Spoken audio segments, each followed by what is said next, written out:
Olá, boa noite a todos. Sejam bem-vindos mais uma vez à nossa Casa Espírita Fraternidade. Espero que estejam todos bem. Roguemos a Deus que nos ilumine nesse instante, que tenhamos uma boa semana, uma semana abençoada, de muita paz, muita luz, muita alegria, de boas deliberações, decisões, sentimentos. A mensagem de hoje é a mensagem do livro O Espírito da Verdade, de número 45, intitulada Cólera. Todos sabem que esse livro, O Espírito da Verdade, ele traz um compêndio de mensagens de espíritos diversos. O autor dessa mensagem de hoje é o Espírito André Luiz, conhecido de muitos nós, vários livros publicados, difundindo a doutrina espírita. No Evangelho segundo o Espiritismo, o capítulo que subsidia o estudo de hoje é o capítulo 9. Ele é intitulado Bem-aventurados os que são mansos e pacíficos.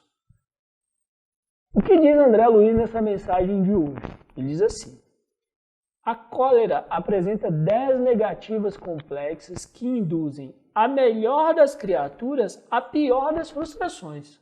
Ou seja, quando nós agimos com cólera, aquele sentimento de raiva, sabe? A consequência das nossas atitudes nesse estado é pior do que nós podemos imaginar. O que ele diz?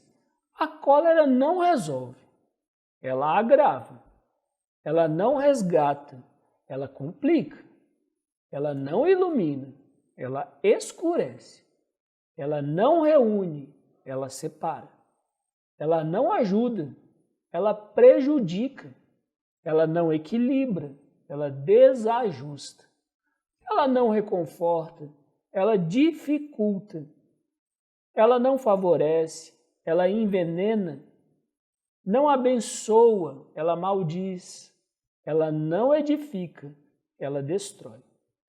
Evite a cólera como quem foge ao contato destruidor de alta tensão. E no final, ele conclui assim até uma forma bem humorada, muito inteligente, André Luiz, é impressionante, porque ele diz assim: mas se você amanhece de mau humor, antes que o flagelo se instale de todo na sua cabeça e na sua voz, comece o dia rogando a divina bondade o socorro providencial de uma laringite. Ele é impressionante, né? Pedir à divina bondade uma laringite quando nós estivermos de mau humor. Por quê? Todos sabem que a laringite ela ataca a laringe, muitas vezes nos leva à rouquidão e à perda da voz. Olha como o André Luiz é inteligente, né? Um humor leve, né? Bacana de ler. Como é que nós agimos quando sentimos esse sentimento de raiva, de cólera, vontade de esganar alguém? É impressionante como todos nós já passamos por isso. Todos nós passamos por isso, eu diria até de uma forma ordinária, cotidiana. Muitos vão dar os exemplos do trânsito, né? Aquela atitude impulsiva, alguém te fecha, você vai lá e reclama. Às vezes você pede alguma coisa em casa, ou para um irmão, um filho, um pai, e não é atendido. E aí, de repente, havia aquele sentimento, não está fazendo do jeito que eu quero, eu gostaria que fosse feito dessa maneira. Então, a gente se sente assim, desagradado, né? E os nossos pensamentos, eles fluem. Pensamento é tudo, já dizia Emmanuel, né? A ideia do mentalismo de Emmanuel. Nós estaremos onde o nosso pensamento estiver. E o nosso pensamento, ele vai se conectar com todos aqueles que estão na mesma faixa vibracional. Isso é fato. Todo mundo já conhece isso. Não é novidade para ninguém. E muitas vezes nós assustamos, afastamos pessoas de nós por conta da materialização do nosso pensamento. Materialização do pensamento, exatamente. Todas as vezes que nós agimos de forma encolerizada, trazendo aquela angústia, trazendo a raiva, trazendo todo o nosso sentimento de ódio, eu diria, por conta de uma situação, atitude, comportamento que não nos agrada, nós não estamos ajudando ninguém, principalmente a nós mesmos. O primeiro prejudicado com um sentimento colérico é aquele que emite o sentimento, aquele que se permite dominar pelo sentimento de cólera. Isso é fato. Porque o nosso organismo reage àquilo que nós pensamos. Basta a gente comparar. Quando nós praticamos uma boa atitude, quando nós nos lembramos de alguém com amor, com carinho, o nosso corpo reage de forma positiva a isso. Nos traz uma sensação boa, um sentimento de paz, de equilíbrio. Mas quando nós nos deixamos envolver por um sentimento, por um pensamento colérico, rancoroso, de remorso, automaticamente o nosso corpo reage, o físico reage. Então, a primeira pessoa que se prejudica com esse tipo de sentimento é aquele que pensa.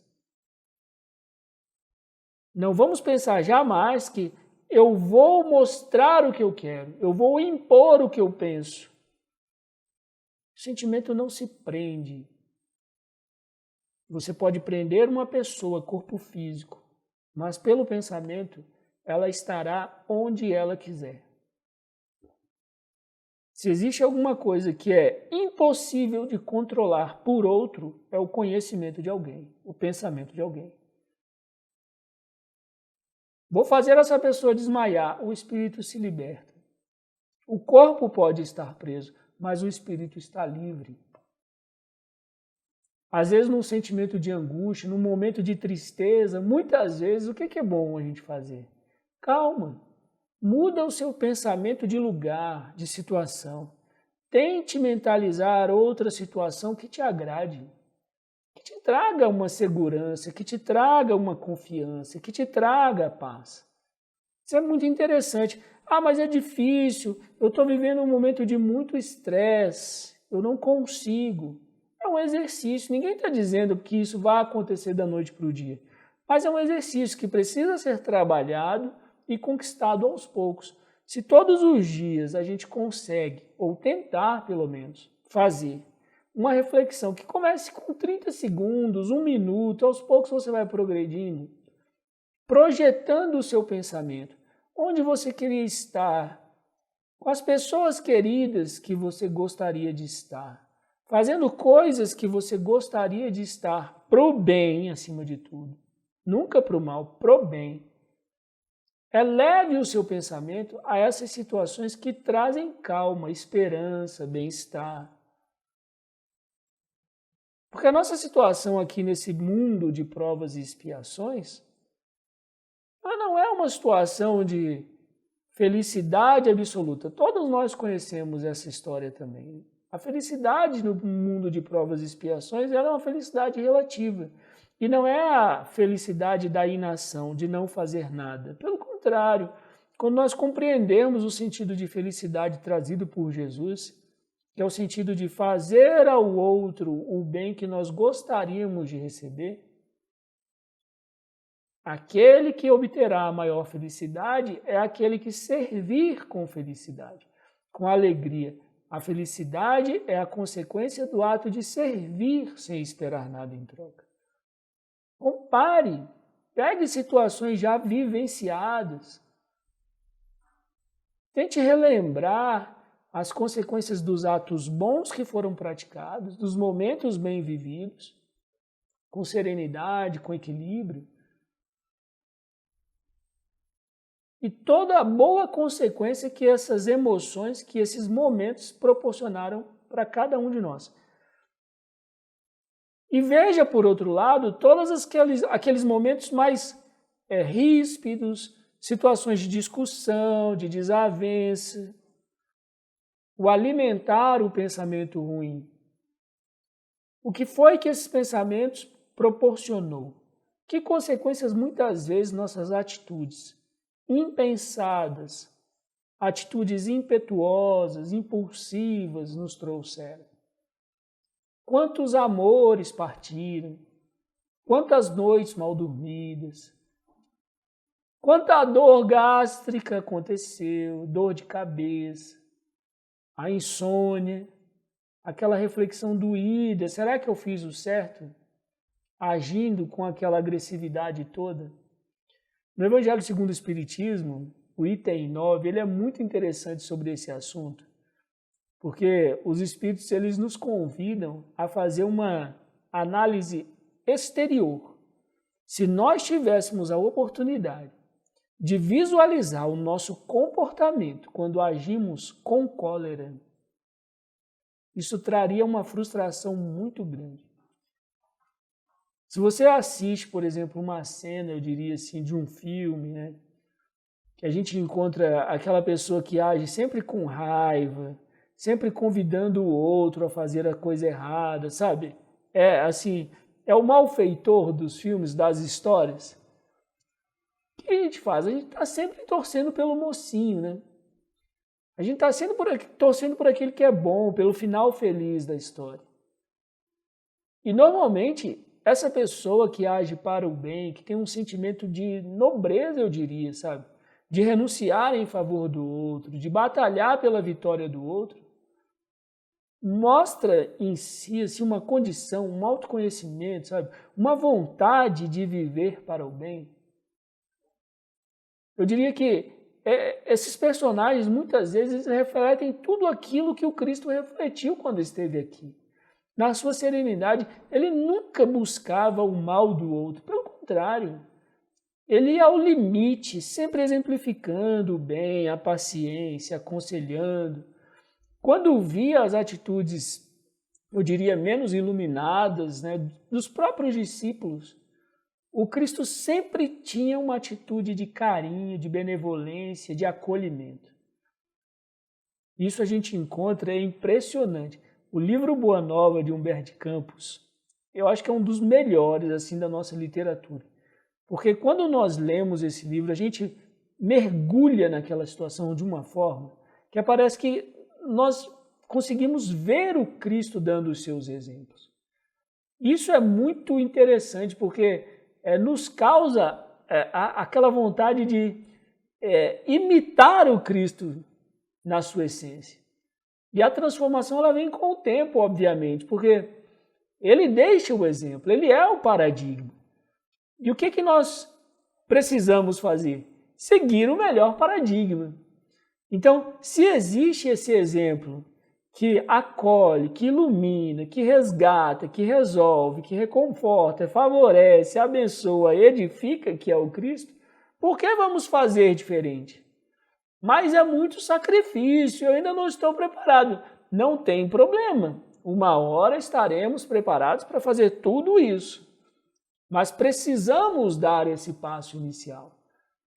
Então, todas as vezes que nos depararmos com situações de desavença, às vezes é uma palavra mal posta, às vezes é um comportamento que a gente se sente incomodado, nós vamos reagir com mais agressividade, pelo contrário.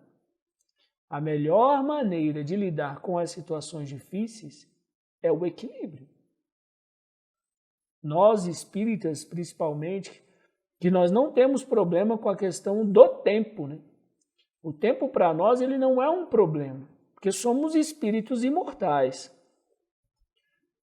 A nossa dificuldade é ter uma atitude sempre proativa diante das situações, tentando modificar situações difíceis sem esperar. Eu vou esperar porque Deus vai resolver. Não, Deus vai resolver, mas Ele também conta com a nossa colaboração. Então precisamos ter uma atitude de proatividade diante das situações difíceis. Agora, a proatividade, ela exige um pouco de paciência, de criatividade. Olhar a situação como um todo. É como se nós pegássemos aquela situação conflituosa e tivéssemos um olhar exterior sobre ela. Não do ator envolvido, mas daquele que assiste o filme. Olha como às vezes isso pode ser complicado. Por quê? Porque a atitude malsã, aquela que nos incomoda, muitas vezes vem das pessoas que a gente mais gosta, né? É uma palavra que nos incomoda profundamente, nos magoa às vezes. Você fala assim, mas por que fulano fez isso comigo? Né? Por que fulano se comporta de uma maneira que eu não gosto? Mas se a gente se colocar na situação do fulano que incomoda, a gente vai perceber que muitas vezes nós também fomos assim e somos, eu não diria fomos, somos. Muitas vezes nós tentamos impor o nosso ponto de vista a qualquer custo. Isso é um erro gravíssimo de qualquer ser humano. Precisamos para agora, calma. Nós vamos conseguir convencer alguém, principalmente pelo exemplo, não é pelas palavras. Essas lições que nós estudamos aqui, eu acredito que deveria, na grande maioria das vezes, servir não para quem nos ouve, mas para nós mesmos primeiro. Então eu sou muito agradecido todas as vezes que aparece uma oportunidade de um estudo como esse, porque eu reflito profundamente nas minhas atitudes, sabe? Eu fico tentando imaginar quantas vezes, até hoje, eu agi de uma forma que gerou mágoa, gerou incômodo, palavras que eu falei, expressões que eu usei, comportamentos que eu tive, impensados. Eu diria, há uma quantidade enorme de espíritos amigos encarnados e desencarnados que eu vou precisar pedir perdão muitas vezes. Porque muitas vezes eu fui arrogante, muitas vezes eu fui prepotente, muitas vezes eu fui pedante.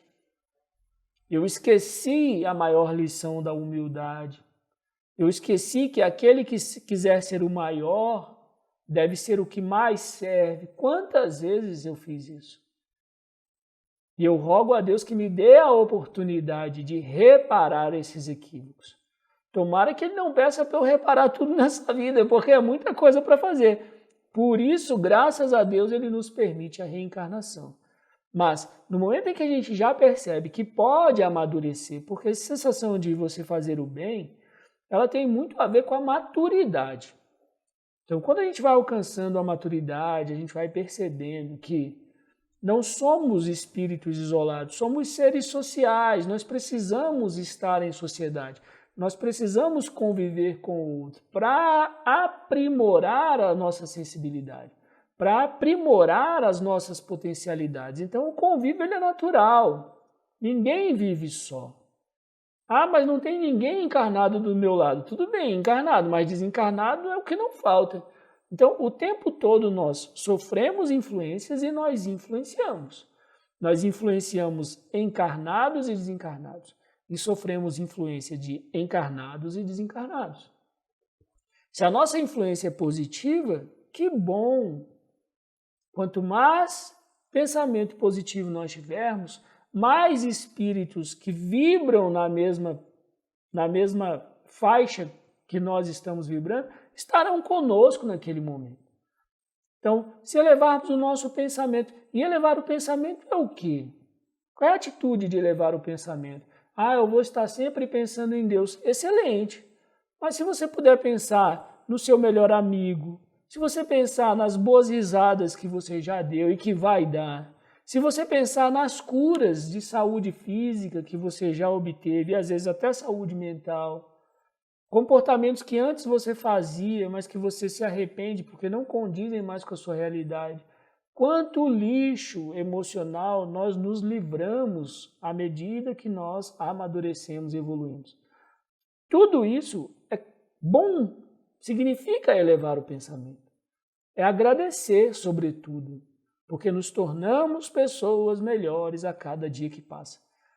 Isso é tão bom, gente, quando nós começamos a tomar essas boas atitudes, afastando esse sentimento de raiva, de remorso, de rancor, porque nós começamos a mudar o ambiente que está ao nosso redor.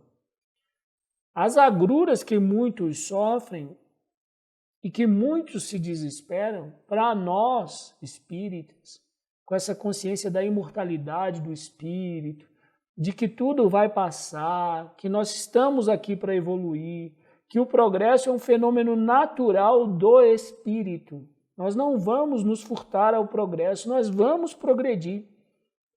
Seja pelo amor, seja pela dor. É melhor que seja pelo amor. Então, quando a gente começa a agir e acreditar nesse círculo positivo que nós podemos criar ao nosso redor, através da prece, através do bom sentimento, através das boas atitudes, é impressionante como nós passamos a lidar com o mundo de uma maneira diferente. todos os seres passam efetivamente a ter uma importância na nossa vida. Todas as nossas mínimas atitudes, elas passam a ter um significado diferente. O simples gesto de você beber água. Estou com sede, você tem a oportunidade de beber água. Isso passa a ter um significado diferente quando a gente tem uma percepção maior da vida, sabe? E às vezes a gente encontra pessoas no nosso dia a dia que a gente não dá muita importância. E de repente você vê que aquela pessoa tem uma dificuldade de andar. Você olha para você, você não anda, você corre. Às vezes a pessoa tem vontade de engolir e não consegue. Precisa se alimentar por uma sonda. E a gente simplesmente não engole. A gente vai além disso. A gente tem a oportunidade de escolher, às vezes, o tipo de alimento que vai nos alimentar naquele dia, saciar naquele dia. Então, são tantas as benesses que Deus nos concede, que as coisas simples da vida, simples, passam a ser objeto de agradecimento. De repente você se depara com uma situação difícil, um irmão mais agoniado, angustiado, e medir as palavras, pensar no que vai falar, não ser impulsivo, não ser impetuoso, agir com serenidade, equilíbrio, pare, pense, reflita, haja. Quantas situações difíceis nós evitaríamos? Quantos males nós evitaríamos? Com palavras simples. Eu sei que às vezes elas são difíceis de dizer. Eu sei que são difíceis.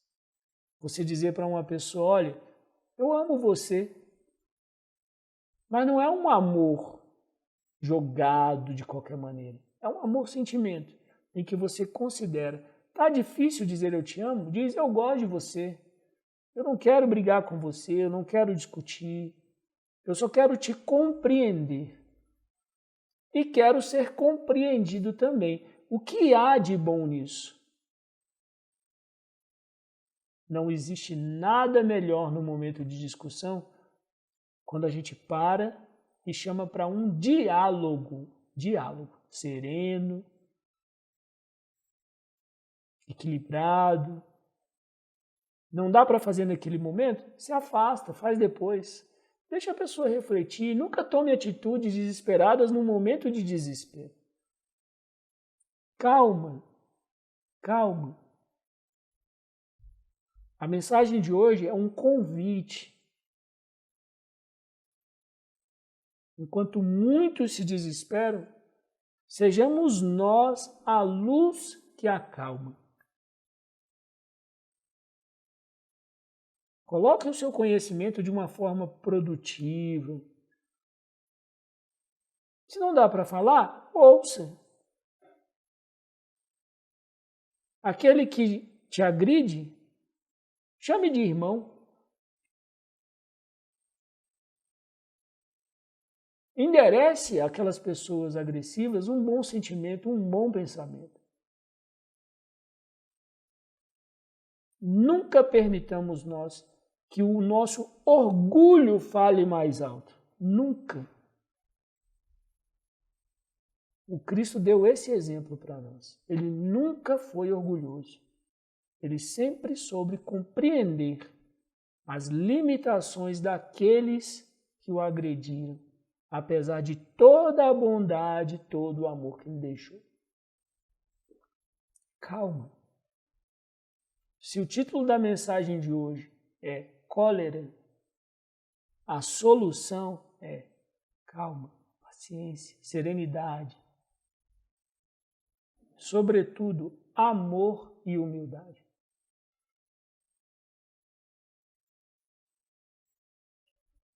Diante dessa belíssima mensagem de André Luiz, eu desejo a todos uma boa reflexão